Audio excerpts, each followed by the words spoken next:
writer and an attorney and all that stuff like that. So I went in and I just talked about things that affect women. Okay. Funny part, Jervis, is when I started comedy, women did not like me because I was talking about things that women did not talk about on stage. Okay. So I was sort of, because at that time we talking, it'll be 30 years in February. I Mm-hmm. talked about everything on stage. Yeah. I Yeah. I talked about well, let me say for black women. Mm-hmm. I talked about menopause. I talked about giving birth, and because of how harsh my voice is, women was like, I don't like her. It's been time women wanted to fight me, literally. Wow. I mean, like I got hemmed up in the bathroom at a comedy club, B's Comedy Kitchen downtown. These girls hemmed me up because of something I've said about skinny women. Okay. So it was probably around the same time that Monique had that book out, "The Skinny Women Are Evil." Yeah, but it was not women. It was the other word. Yeah, yeah, yeah. And I wasn't dissing skinny women, all skinny women. It was just sometimes how people can be size insensitive to other people. Let me I say that. agree.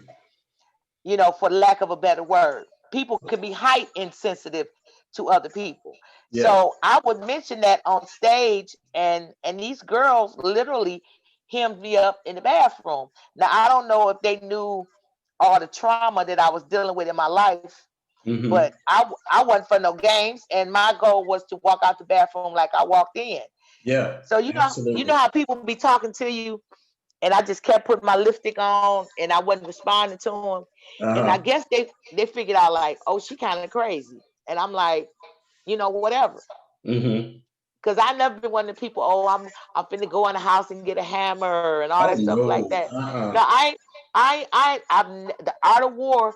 You never let your enemy know what you're doing. Absolutely. So whatever they was talking about, I was like, oh, okay. Ah, I'm gonna keep on doing what I'm doing. Just yeah, y'all keep talking about jumping on me and yeah, what y'all we ought to do this. And I did already figured out the one I'm gonna take out first because I was gonna slam her in the bathroom. And all, all you gotta do is take out one. That's it. I was gonna throw her immediately in the bathroom stall, and then the other one, it was gonna be like an episode from the movie Charlie's Angels. When You know, it, when it was gonna be one of me, and when they found him in the bathroom, they was gonna like, who jumped them? I don't know. The last person in here was Coco. Absolutely. Y'all ain't go. absolutely. Y'all ain't gonna run up on me in the bathroom. That's so petty. Run up on me on the street, not no bathroom. Don't get beat up in the bathroom. I know that's right. That's a bad place to get your tail whooped, Yeah, get especially with whooped the on toilets being there. with and them old porcelain sinks. You know That's them what I'm sinks. saying. You're gonna be hurt. You're gonna be real hurt. Now, Coco, you served as the co-host with Mason and Company in the morning. It was Yes. first Mason and Company in the morning, then Mason in the morning. It was a whole Mason and Coco in the morning. There were just so many different changes with that. I remember because I listened every morning. Every morning, Thank I you. couldn't get my day started without listening to Oh, Mason and thank you. Coco, and nobody in Detroit really could. When Thank y'all was you. on 98 and then you went on to 105.9, like just following the trail, you all gave us everything that we needed. And it was before all these syndicated shows were able to kind of take over the airwaves.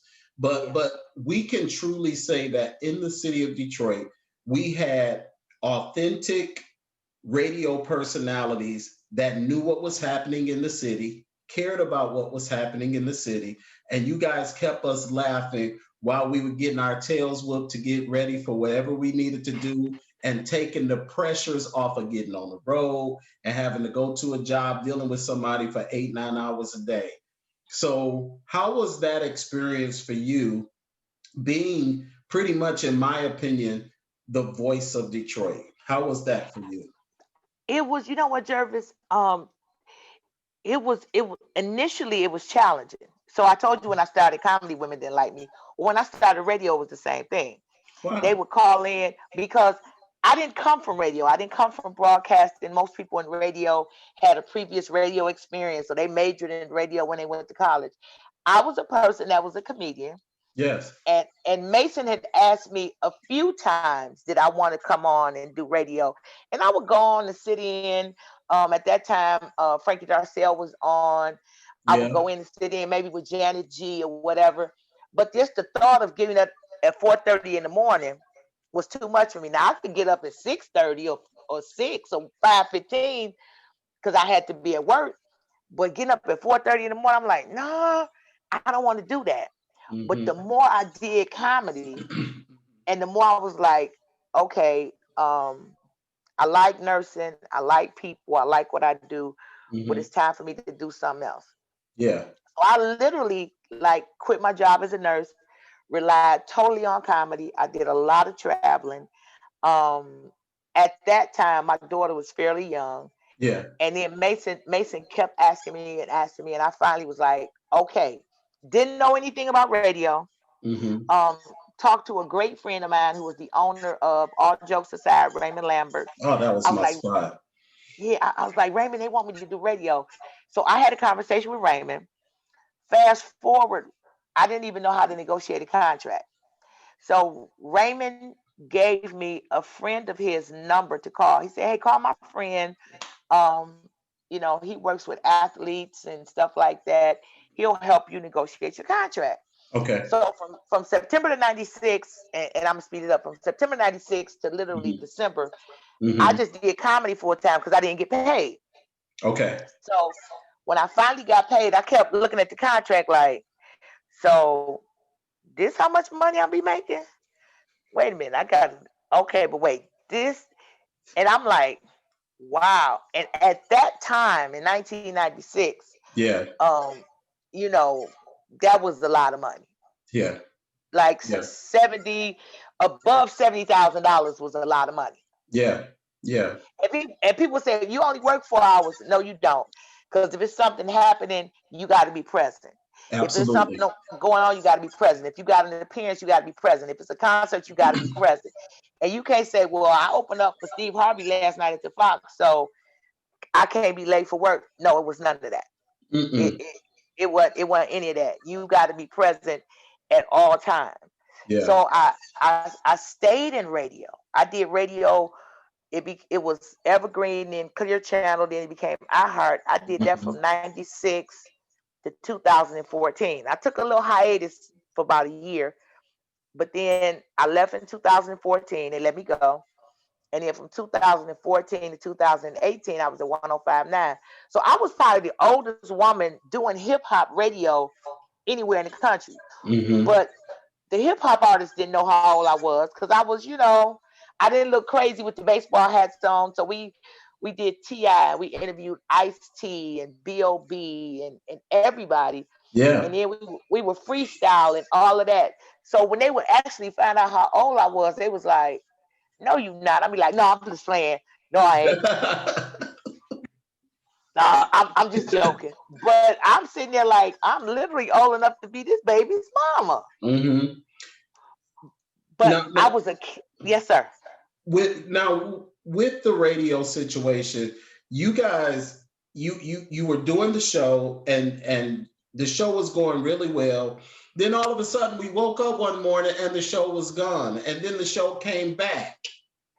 So, and I understand how it works with negotiations with radio stations and them doing their surveys to see what, or and their points, choosing their points of listeners preference and that kind of thing. Yeah. But in Detroit, everybody wanted to hear Mason and Coco. And so, they brought in all these different people, and brought Yeah. in the syndicated shows, because the syndicated shows started getting big with Wendy Williams and Monique at the time. Everybody was bringing in these Yes. shows. What happened with the formula that was working so well from Detroit? What happened? How did they get to that place where they let go of probably the best thing that was coming out of Detroit at the time? Well, a couple things happen. A couple things happen. We all know that change does occur. We accept that Absolutely. part. Mhm. But then radio is a male dominated market. Wow. So they figure everybody is expendable. Hmm. And then you have to have management that's willing to fight for you. Absolutely. It's it's like a football team, um and this is nothing against the Lions, yay or nay, but um somebody goes to bat for Matthew Stafford. Yes. And if he doesn't have anybody to go to bat for him, then Hmm. he will get traded to Okay. another team that will see his value. Hmm. It may be a team that wins more frequently than the Lions or whatever, but it is a different team. So if you don't have people that say, well, hey, you know what? I got a good team here. Yeah. Let's try them in syndication. Oh, don't Mhm. nobody want to hear them. At one point, we were told, and this was, I think, after Mason left and went over to Radio One, Right. Hmm. and they revamped the show. Um, um, I was told, along with a couple other people, that we only had star presence. We didn't have star power, and the people that they were bringing in to be a ancillary team member had star power. So as good as we were at doing what we were doing, we could never go beyond here because the person that they bringing in is here. Yeah. Now you bringing in somebody that's not from here that people Hmm. may like, and then you want us to help these people get acclimated with the city. So you bring them in, you want us not to feel a certain way, and then you say stuff like, well, if you all don't want to be here, kind of sort of, you got the option to leave. Hmm. But you want us to play fair, be nice, share our toys, show them the city, the ins and outs, and then we find out how much money they making, Yes. all the amenities that they're getting, Hmm. um, all the stuff that they're getting, how much they're getting for talent fees. And it has nothing to do with that person as a talent. Right. It has something to do with the people that are supporting the talent. Okay.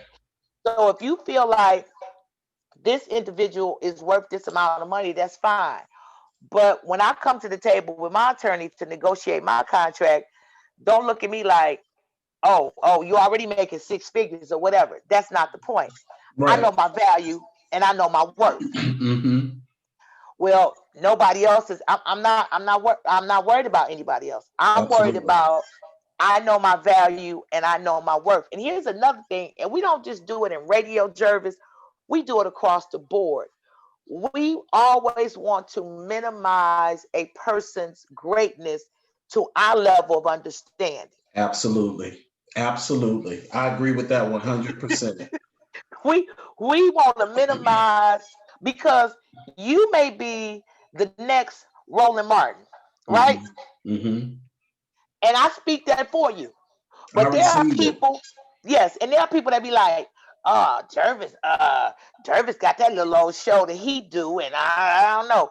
Because I can't see, and my friend Terrence Burnley says it all the time. He's been all over the world since we were Hmm. doing the Black Lives Matter. But he always has a sign that says, I see greatness in you. Okay. Okay. So if I don't see greatness in you, and you Hmm. are a part of my circle, and you my mirror, then I don't see greatness in myself. Or don't. That's good stuff, Coco. I gotta see it in somebody. If I got a circle full of people that I can't see no light in, no greatness in, no success in, then I don't need to be in that circle. Or maybe I'm the darkness in that circle and I need to go and deal with whatever generational trauma that I'm dealing with that's We. keeping me oppressed with this niggatry mindset. Hmm. Coco, you talking real good. You No, talking real listen. good. Yeah. I, I'm living this life. I got to live Absolutely. this life. I'm living it. So I have to see you great. I Yes. deal with this all the time because people want to say, well, I want you to come. My mother having a birthday party, especially not during COVID because I moved differently with COVID. You have to. I want because I want to wake up tomorrow and I want to be all right. Yeah. Um, well, I'm having a birthday party, or I'm doing this, or we doing this virtually, or whatever. How much you gonna charge me? I said, well, this is my fee. But dang, you gonna be on Zoom. It don't matter Don't matter. because comedy is the most revered and the most disrespected form of entertainment. Let me say So that so again. so you've got comedy being disrespected. You're a black woman. You know what I'm saying? And there's Mhm. always these levels of disrespect for our women. I don't know why our women have to be so esteemed so low. I don't know why Yes. that happens. And so when you speak up for yourself and when you say what needs to be said for Oh, you, you angry? You now angry? you're a mad black woman. Mhm. You know Mhm. what I'm saying? It it Mhm. it it bothered me tremendously, and I'm just gonna say it. And I love Mason. That is my guy. I love Mason, but it irritated my soul when the show came back and it was Mason and there was no Coco. I'm Yeah. gonna be honest with you. It bothered my whole because I'm like, that was a formula. Mason and Coco could have been another DL Hughley and his crew, or Steve Harvey and his crew, or Or Ricky Tom Joyner. Smiley. Absolutely. You know, Absolutely. all of that. And for it to be broken up, I didn't listen to the radio for about a year. I said, nope, this is my protest. I'm not listening. I don't want to be bothered. And then when they brought Mason back, I kind of snuck in and said, okay, I'm gonna start listening again.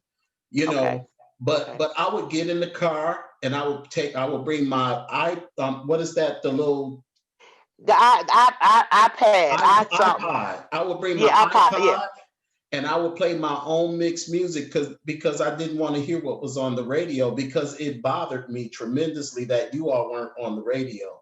Now, with Mhm. that being said, do you prefer talk radio, or would you prefer a music centered or based radio? Like, what do you prefer? Because Right you're great now, at both. You're great at both.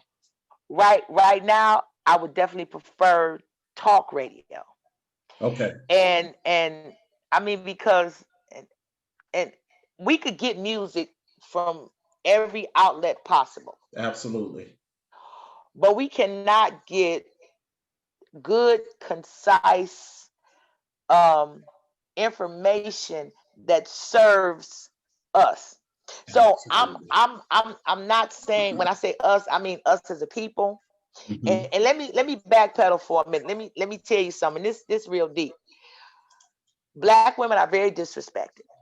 Yes. Um, and I posted on Instagram a couple weeks ago about, we keep telling black men to respect us and protect us, but how can you protect something that you reject? Wow. Okay. When you have a baby, they bring the baby in for you to bond with that baby. Hmm. If you don't bond with that baby, it's called failure to thrive.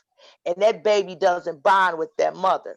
So, Hmm. how can you tell a black man to protect a woman and bond with her when Hmm. he disrespects her and he's not to thrive and to grow with her?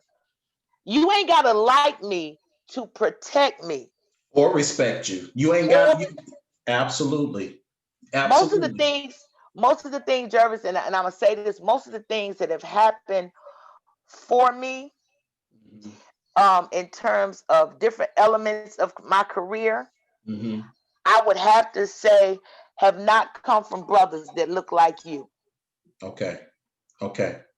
I get And it. and, and when you go to a brother and you have a conversation with them, and you ask them advice or whatever, now I become your adversary. I'm your opponent. Now, because, and here's the thing, and we see it. You Um, see it every day. yeah, if I hire a black woman, I got a double minority. Well, here's the thing. I don't want to be a part of you cutting my brother's throat. So I'm gonna go to him and tell him, like, look, yo, they doing so and so and so and so. I've done that before, and been, for lack of a better word, punished for it, because I'm Hmm. trying to put them up on game. Like, hey man, they talking about doing so and so and so and so or whatever. Oh no, they like me or whatever. You just hate. All right, bro. Listen, I'm trying to Harriet Tubman your ignorant ass and Yeah. tell you, excuse me, what's No, you going go on. ahead. Go ahead. and you keep acting like I'm not the enemy. No, I'm sleeping with the enemy and sacrificing my virtue to save you. Mm-hmm. So Let, it's let go me ahead. ask you this: while you in that vein, and this interview is taking a totally different turn, but it's meant. I watch you daily, and the things that you post. You know, I've always been that guy who is always sensitive to women. I've always been sensitive to women. You know, Mhm. and I watch the things that you post, and I see that, you know, you don't only post things to support the Black woman, but you're constantly supporting things to support the Black man as well. My Mhm. question to you is, do you think that the Black man has been programmed to disrespect the Black woman? Well, okay. So let's just take a little history trip back. A lot of this behavior, like I said, I use the word generational trauma, Mm-hmm. is learned repetitive behavior. If you go Passed back to down stuff. slavery, yeah, if you go back to slavery, they used to call it buck breaking, where they would take a black man and just deliberately do everything brutal and cruel to him to break him, not just as a man, but as a man to A his human. family and to his friends and all of those things. Mm-hmm. So once I break you and you become broken and fragmented and shattered, it's only so much loving on you that a woman could do until you alter your mindset and say, I want to heal. Yeah. So it's like physical therapy. And it's been generational and it's been emotional. So it's like physical therapy. The therapy has to be there. I've had both of my knees replaced. And after you do that, they send you to physical therapy. When I had one of my knees replaced, my physical therapist said, you're overthinking the process. Mm-hmm. Just allow it to happen. So we have to want to heal. Yeah. We have to see it as a problem. And we good at troubleshooting, if the grass ain't right, or if this broke, or if that's broke, or if something is missing, or whatever, or who got a fake designer purse, or who got a real designer purse, or she had a fake Fendi outfit on. But when it comes to self-actualization, we ain't good at troubleshooting how broken and fragmented we are. And we pass that on generationally. We broken, and we teach our children how to be broken and function in toxicity. I hear Ah, so many that's women heavy. say, Oh, wait. I hear so many women, black women say, "Oh, my mama told me not to have no friends because all a black woman wanted to do is sleep with your man. I done seen your man and he a bum. I don't want to sleep with him." Okay, and no disrespect to black Yes. men, I don't want your man. We got different tastes in there. I like men that can eat with a fork. I don't like nobody that eat everything with a spoon. He eat rice with a spoon. He eat spaghetti with a spoon. I don't want him. Look, and you and somebody who can use an occasional chopstick. Yes, every now and then. And somebody that Mm-hmm. on my first date, I ain't got to worry about what he got on.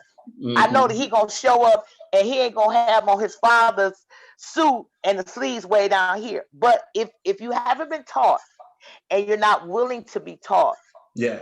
and, Yeah. and we think teaching is a bad word. We think coaching is a bad word. But Mm-hmm. you have to be taught. It's certain things you have to learn. Listen, I've been going to the dentist. I started last year. When COVID hit, I had to stop. So I'm literally in the process of having my whole mouth redone. Okay. Root canals, composites, glazing, all of that, because I know how I want my mouth to look. Yeah. Well, I had some calcium deficiencies or calcium malabsorptions, so some of my teeth broke. So I'm willing to go and say, hey, I need this fixed. Yeah. Um, Yeah. got a mammogram coming up, got all those things coming up, change the way I eat, and it has nothing to do with COVID, change the vitamins and the things I put in my body. But with all of those things being said, if Mm-hmm. I continue to be negative and I Ooh-wee. continue with my toxic thinking and being in toxic environment, I don't care if I work out 7 days a week, twice a day. I don't care if I go outside and eat the grass off the ground. I don't care if I go to Dr. Hollywood and get everything on my body tucked. If my thinking does not align with my actions, I am a healthy, sick person.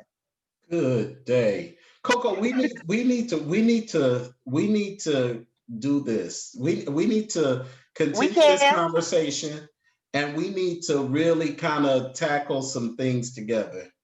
After listen, I I love to hear you talk. I love to hear you speak because you kick so much knowledge.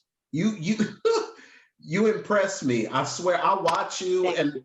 Thank all you. I can do is just like, I don't say a lot all the time. I may comment every now and then, but I watch and I just be like, y'all need to listen to what Coco is saying. That need to be the name of your show. Listen to what Coco is saying. Well, since you opened the door, I'm gonna come in. I do have a project that I am working I on. was gonna ask you what's coming up. Let's talk about it. Um, I got a few projects that I am working on, and the name is gonna be Coco's Corner, There we go. Okay. and it's gonna encompass a lot of things because I see my life that God gives me various assignments. So when COVID hit in March, I was doing 910 talk radio. They put me on furlough, and they ain't never called me back. So when people say, "Well, I know you ain't," I say, "No, I was a 1099 contracted employee." So I had to wait on my unemployment too. I had to make some modifications in my life and do some things differently too. So I'm not one of the people that people say, "Well, I know you weren't affected by it." Yes, I was. Uh, Yes, I was, and yeah. yes, I was. No, I didn't have no $1 million in the bank, a bankroll of money. Ain't no man giving me bands and all that stuff like that. And it's funny. One of my girlfriends say, "You too opinionated. Maybe that's why you single." I said, "Well, I don't see no men kicking your door down either. So maybe you too opinionated too."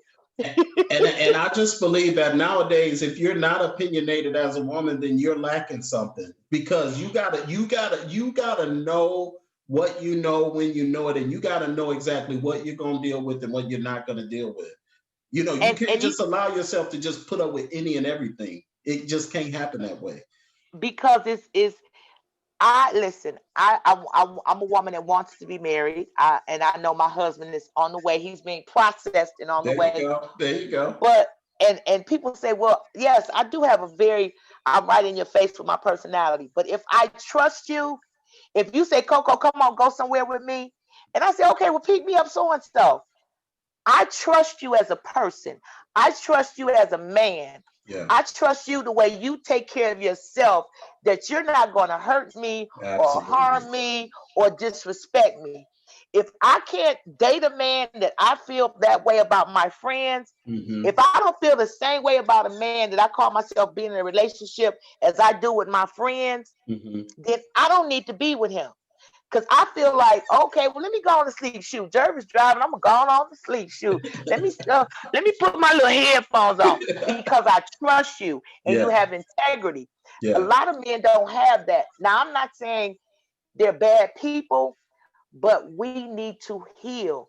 Period. Period. We need to heal on a whole. Mamas and grandmamas, it's time for you to stop breastfeeding them grown ass men that live in your basement as your son, and they keep coming back. Every time they come back, they got a baby, and you talking about that baby don't look like us because his ear ain't folded down, or that baby don't look like us because his second toe ain't longer than the big toe. Yeah. Listen, mamas, understand what your son's doing. Don't create a generation of enabled men. You an enabler. Yeah. Mama need $20. I'm not saying don't help your son. I'm not saying don't help your grandson. But your boobs is long because you keep letting grown men suckle on them. And you're creating a generation of narcissistic men that throw Gaslight, that stuff yes, on women. They throw yes, it on women. They throw it on people, their children, their yes, boys. They beat their boys down because they have sensitivity or whatever. They do that. yes, Coco, yes. I know that I want to talk to you so bad. I have so many questions. Listen, just set up a date. We could one day next week or whatever, Let's and we do it can in the come back week. and do part two. I love you. I I love love you. you. Thank you, everybody, for dealing with me with my technical difficulties. Jervis, may God bless you Thank on this you. day, your birthday, Thank and all you. your steps. And I see greatness for you, and I'm gonna be Thank there you. to celebrate with the with the horns and everything. Coco, if it happened for me, you coming with me. Seriously. Okay, okay, Well, no, okay. you'll be with me, but I promise you, we need to do something together. We can't listen. Trust me. When I actually me and you talk, and I tell you about this product and how God presented this whole situation to me about Coco's Corner, baby. Listen, listen. It's room for you too. We'll talk. We will Let's talk. talk. Thank you so much. And thank you guys for tuning in. Come back in the next hour because I'm Yes. very excited. We are celebrating my birthday. So come back from 5 to 7. We got some amazing performances. We got some awesome guests. Come back. Coco, thank you so much. Thank And you. I'm finna go watch the party on Facebook now. okay, good. Okay, if you can come in, come on Facebook or come back into the Zoom meeting. It's a different meeting, the other one that you had. But I'll I talk got to you, you baby. soon, Love okay? you. All right, I All love you right, love too. you.